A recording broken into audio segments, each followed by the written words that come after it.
Boa tarde, boa tarde, boa tarde. Como estão vocês? Chegou a nossa hora, chegou o nosso momento. Refletir sobre a vida, refletir sobre nós mesmos na vida, sobre as mudanças que precisamos fazer. Esse é o nosso tema de hoje, pensar sobre a mudança. Os espíritos revelam que não apenas os indivíduos evoluem, mas os planetas evoluem. Que nós estamos vivendo já há algumas décadas, já há pelo menos um século, um período denominado no mundo espiritual de transição planetária. Transição é mudança. Aqueles que quiserem se habilitar à transição planetária, a ficar na nova Terra, precisarão ser novos seres humanos, novos cidadãos. Mudança é o nosso grande tema. Mudança, não há tema mais importante. Não é? Anne Lix, Sayonara Angélica, Vera Frutuoso, Andréa Salvatore, Regina Frutuoso. Muito bom estarmos juntos. Desculpe. Muito bom estarmos juntos. Fundamental pensarmos nessa lição do momento, nessa tarefa de agora, que é a tarefa da mudança. Antes de pensar, como pretexto para pensarmos na mudança espiritual, na mudança essencial, na mudança de nós mesmos, que nós precisamos tanto fazer, vamos pensar sobre a mudança material, a mudança exterior. A verdade é que muitos de nós mudamos de residência e muitas vezes ao longo de uma vida. E esse momento é bastante simbólico das mudanças em geral que nós precisamos promover. É isso que nós queremos pensar hoje. O capítulo é o capítulo 139 do livro Grãos de Mostarda, capítulo 139 de Grãos de Mostarda. Nós temos o volume 2 para aqueles que quiserem ter um livro para pensar sobre os significados dos fatos, os desafios do momento, o que a vida está querendo nos ensinar com as situações. Livros de pensamento curto, como Otimismo em Gotas, Minutos de Sabedoria, são muito propícios para, abrindo ao acaso, nos ajudarem na reflexão do momento. Esse também pode te ajudar. É muito bom ter sempre um livro desse à mão, até porque ele também pode ajudar no fabuloso exercício do Evangelho no Lar. Então, pensar sobre a mudança é lembrar dessas mudanças de residência que nós fizemos. Quando nós mudamos de residência, é quase que obrigatório jogarmos vários sacos de lixo fora. Abrindo os armários, nós nos deparamos com muita coisa que nós armazenamos sem qualquer utilidade. A ponto de, contemplando os vários sacos, as várias caixas de lixo que jogamos fora, nos perguntarmos: como é que eu juntei tanta porcaria, tanto treco, tanta inutilidade? Quem já mudou e não jogou coisa fora, pode dar o seu depoimento. É praticamente impossível isso acontecer. Quem muda precisa jogar coisa fora. É fundamental para qualquer mudança diminuir-se, simplificar-se, rever os armários simbólicos da alma, onde nós guardamos muita inutilidade, e nos desfazer como alguém que, para se abrir para o futuro, para uma nova oportunidade, precisa se livrar do velho. Não é? Nós também precisamos fazer isso sempre que formos mudar. Não há mudança sem desapego. Não há mudança sem minimizar-se, sem simplificar-se. Essa parece ser uma lição preciosa para esse momento. Vocês não acham? Para isso, para pensar essa lição do desapego e da mudança, é fundamental nós entendermos por que juntamos tanta coisa. É muito comum que todos nós já vimos reportagens a respeito de casos de acumuladores. O que são os acumuladores? Pessoas que todos os dias vão para a rua e todos os dias voltam para a rua com muita coisa que cataram. Muita coisa que consumiram e retiveram as embalagens, as coisas. Pessoas que não conseguem movimentar o seu patrimônio e apenas juntam, apenas entra, não sai nada. São acumuladores que acabam se aprisionando dentro de suas próprias casas. Por quê? Porque tem tanto treco na cozinha, tanto treco na sala, tanto treco no quarto, no banheiro, que esses espaços vão perdendo a sua utilidade, não há mais como se movimentar na própria casa. E nós também, guardando o lixo espiritual, perdemos a nossa liberdade dentro de nós mesmos. Que são os lixos espirituais? Quando erram conosco, nós guardamos mágoa. Como erram muito conosco, nós guardamos muita mágoa. E isso é o quê? Lixo espiritual. Quando nós erramos com os outros, nós guardamos culpa. E nós erramos muito com os outros e isso faz com que acumulemos culpa. Se a mágoa vê inimigos por toda parte, a culpa vê baixa estima, motivos de baixa estima também por toda parte. Além disso, também tentando nos defender, juntamos preconceitos. Uma pessoa de uma raça, de uma origem social, de uma origem regional, de uma religião, fazem coisas erradas e nós generalizamos. Mulher é tudo igual, só muda de endereço. Homem é tudo igual. E generalizando, que é uma bobagem, é um lixo mental e espiritual, todo preconceito é lixo, nós também vamos acumulando esse monte de lixo. E os medos fazem a mesma coisa. Porque o medo está por trás de todo o lixo, o preconceito é medo, a culpa é medo, a mágoa é medo, porque todo esse lixo funciona como trincheiras. Nós, acumulando lixo, parece que acumulamos possibilidades, acumulamos riquezas, acumulamos defesas, trincheiras de lixo, que parecem recursos, parece riqueza. Aos olhos do acumulador, o lixo parece ser útil, parece dar segurança. Nós também guardamos mágoas para no momento dos conflitos interpessoais, no casamento, na família, no trabalho, nós termos alguma coisa para jogar na cara do outro. Mas você também, então o outro nos acusa de alguma coisa e nós entramos com mas você também, no ano passado, há 3 anos atrás, há 5 anos atrás, e aí sacamos uma mágoa, sacamos um preconceito e atiramos no outro.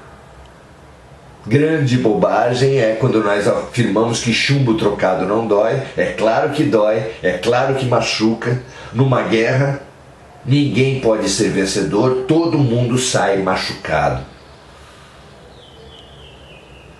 Que grande ignorância é essa acumulação de lixo. Que super importância é nós percebermos essa posição de acumuladores e movimentarmos, descartarmos, desapegarmos-nos dessa montanha de mágoas, culpas, medos, preconceitos que, parecendo nos proteger, apenas nos prendem em nós mesmos. Se nós precisamos tanto de mudança, se nós somos acumuladores de lixo e isso nos prende, nos retém, nos paralisa, a única maneira de nos movimentar, de nos mudarmos, passa necessariamente pelo desapego, pela movimentação do que está paralisado, pela reciclagem do lixo. E o manual de reciclagem de lixo mental e espiritual continua sendo o Evangelho. Ali há máquinas de reciclagem de lixo para cada uma das paralisias, cada um dos lixos acumulados. Vamos então, tipo por tipo. O que o Evangelho recomenda para aquele que viveu a experiência do erro alheio e guardou mágoa? Qual é a máquina de reciclagem de mágoas prescrita por Jesus? Todos nós sabemos: o perdão. O perdão e a compreensão. Quantas vezes devo eu perdoar? Perguntou Pedro a Jesus. 7 vezes? Não digo que seriam 7 vezes, mas 70 vezes 7 vezes. Mágoas não nos defendem de nada. Chumbo trocado dói.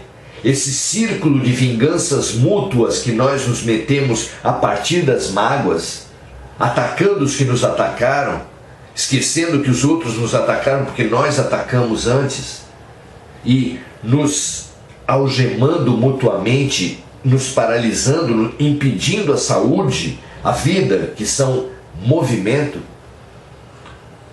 precisa ser percebida essa prisão e precisamos aprender a perdoar e a compreender que ninguém aprende sem errar. Isso torna a vida mais leve, mais fácil, mais livre. Como guardamos também culpas, também precisamos de uma máquina de reciclagem das culpas, que passa também pelo auto-perdão, mas antes do auto-perdão, nós precisamos de uma lição claramente colocada por Jesus. Desde as suas primeiras pregações, os evangelistas resumem a pregação de Jesus em: arrependei-vos, é chegado o reino dos céus. Ouçamos isso nas nossas almas. Como se Jesus, compadecido das nossas muitas culpas acumuladas, nos desse essa fabulosa receita: arrependam-se, porque é chegado o tempo da mudança, o tempo da terra deixar de ser o reino dos homens para passar a ser o reino dos céus, o reino de Deus. Então, se para a culpa é fundamental o perdão, se para a mágoa é fundamental o perdão, para a culpa é fundamental o arrependimento. É a partir do arrependimento que nós adquirimos também a capacidade de compreender e perdoar nossos próprios erros, de nos reconciliar com os nossos adversários. Duas máquinas fundamentais que nós precisamos usar agora. Chega de falar: mas é muito difícil perdoar. Chega de falar: é muito difícil me arrepender e reparar meus erros. Agora é a hora da verdade. Tomemos o erro do outro e o erro nosso situemos dentro de um processo pedagógico, porque ninguém aprende sem errar.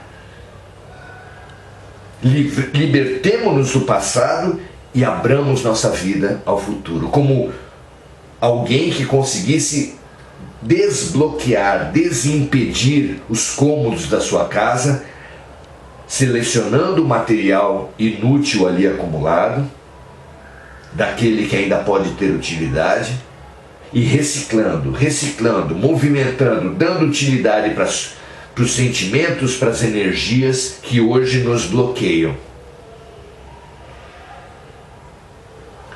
O medo.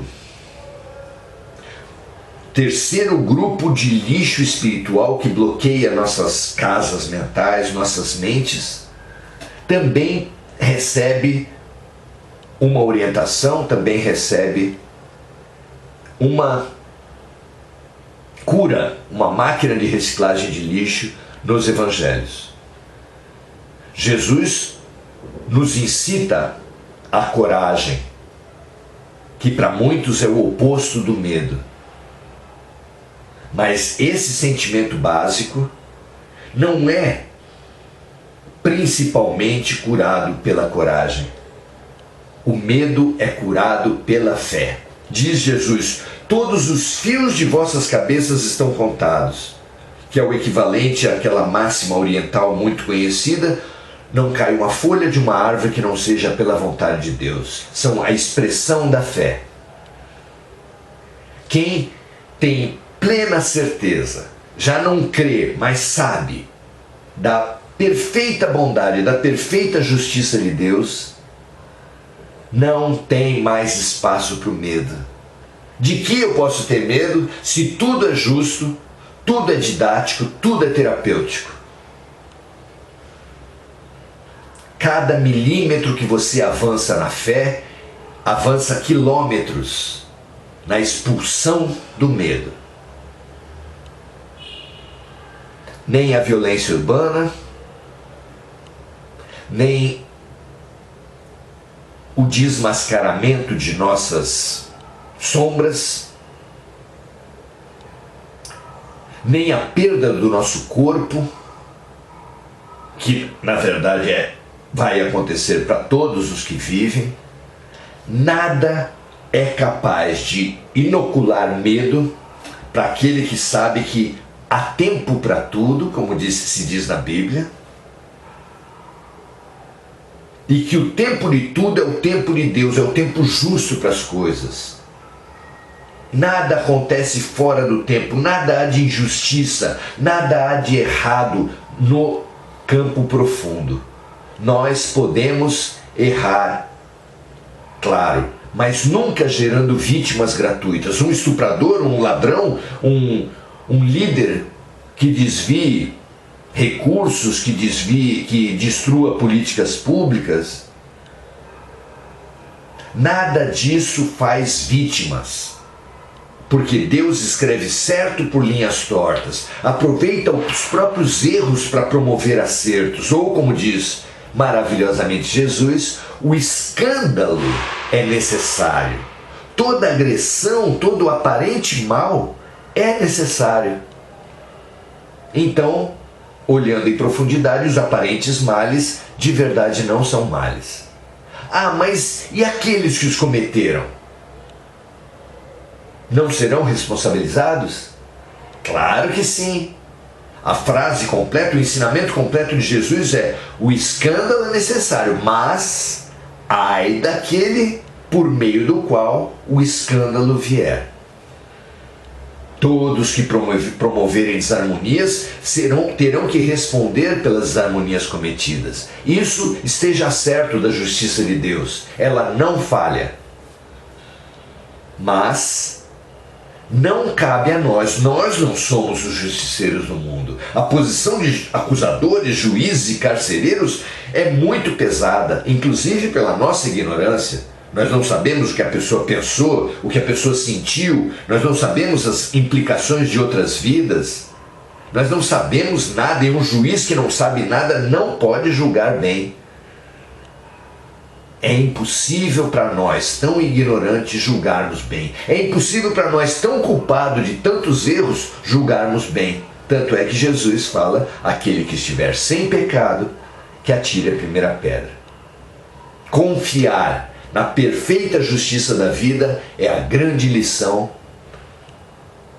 para nos curar de todo medo, para limpar nossas vidas, desimpedir nossos corações, franquear nossas casas para o novo, para o bem, para a alegria, para o movimento. E por fim, depois de perdão para as mágoas, depois de arrependimento para as culpas, depois de fé para o medo, nós precisamos saber como reciclar o preconceito.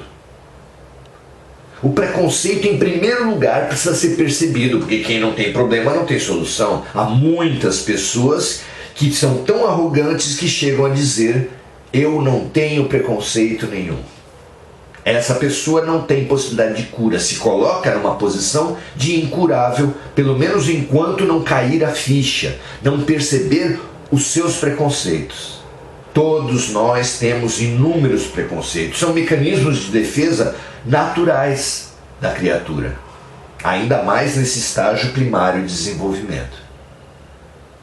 Ao contrário disso, do arrogante que não se conhece, que atua preconceituosamente, violentamente, sem sequer perceber, o contrário disso é aquele que se reconhece preconceituoso, sabe que determinadas situações, condições, determinadas pessoas mobilizam dentro de si reações violentas, reações indesejáveis, porque nós somos preconceituosos. Todo aquele que numa primeira relação conjugal tem uma decepção muito grande, vai necessariamente levar parte dessa conta para as outras relações conjugais que tiver. Claro que isso pode ser minimizado se a pessoa perceber, se examinar, não sair da armadilha de colocar toda a culpa no outro, mas assumir a sua própria responsabilidade e se transformar. Mas mesmo assim, uma parte desse sentimento ainda vai ser levada para outra pessoa. Todo mundo que passou por qualquer situação significativa, se quer evoluir, precisa aprender, precisa destrinchar, precisa estudar a situação e estudar a si mesmo. Com que sentimento eu saio dessa situação?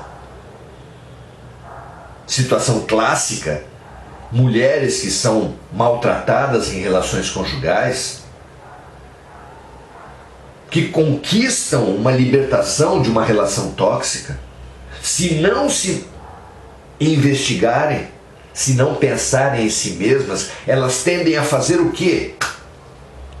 Às vezes voltam com aquela pessoa que a intoxicava, ou às vezes arrumam outra pessoa pior ainda do que aquela primeira.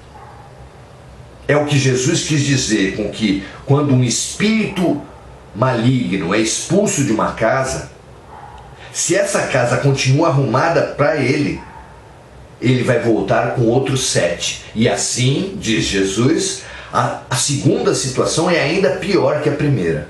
Nós também. Quando passarmos por situações desafiadoras, situações impactantes, se não assumirmos a nossa responsabilidade, se não repararmos os nossos erros, se não aprendermos com os nossos equívocos, virão outras situações até piores, porque Deus nunca desiste de nós, e se não aprendemos numa situação, ela volta com ainda mais ênfase. É como uma pessoa, quando tem um deficiente auditivo dentro de casa, fala com ele não ouve, precisa falar mais alto. E Deus, como não desiste de nós, sempre vai falar mais alto quando nós não ouvirmos a vida, quando nós não aceitarmos os remédios. Medos, culpas, mágoas e preconceitos. Revisando: perdão para as mágoas, arrependimento para as culpas, fé para os medos e nascer de novo, autoconhecimento, conhece-te a ti mesmo, para os preconceitos. É momento de mudança.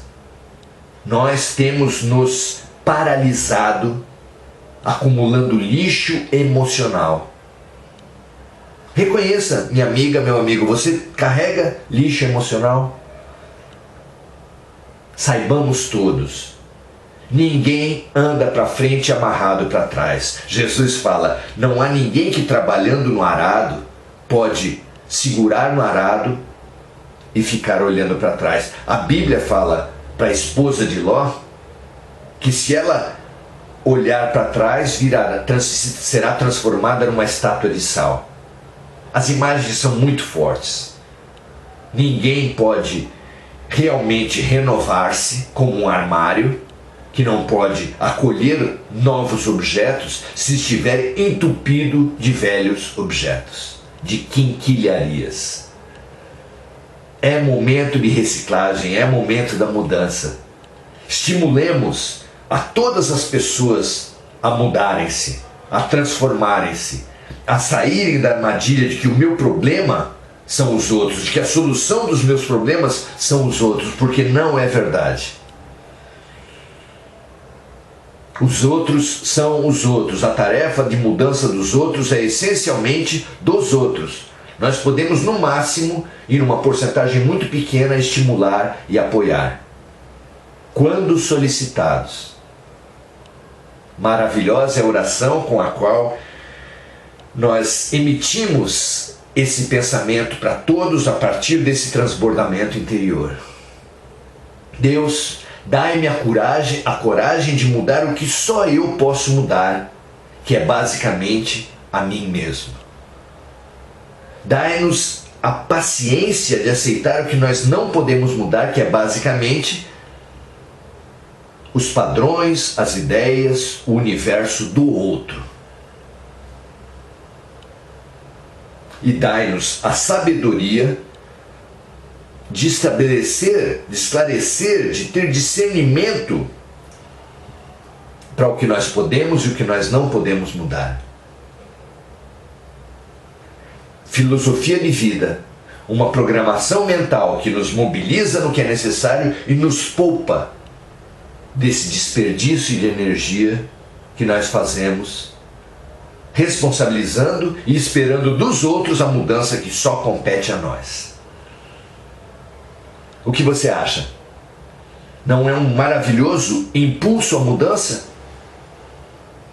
O carro parado no sinal vermelho, cujo motorista fica acelerando no sinal vermelho, perturba todas as pessoas, mas essencialmente gasta sua própria energia com o que ele não pode mudar, que é o limite da vida, que é o sinal vermelho. Esse carro, esse motorista que acelera muito no sinal vermelho, necessariamente poderá menos, andará menos quando o sinal ficar verde. Quem insiste em querer mudar o que não pode mudar, deixa necessariamente ter energia para aquilo que só ele pode mudar. Poupe-se dos murros em ponta de faca, poupe-se de dar pérolas aos porcos, poupe de desperdiçar energias com práticas desnecessárias e tóxicas. E use essa energia poupada com foco claro na autotransformação, na mudança interior, que é o que Deus, nossos anjos da guarda, Jesus mais esperam de nós agora.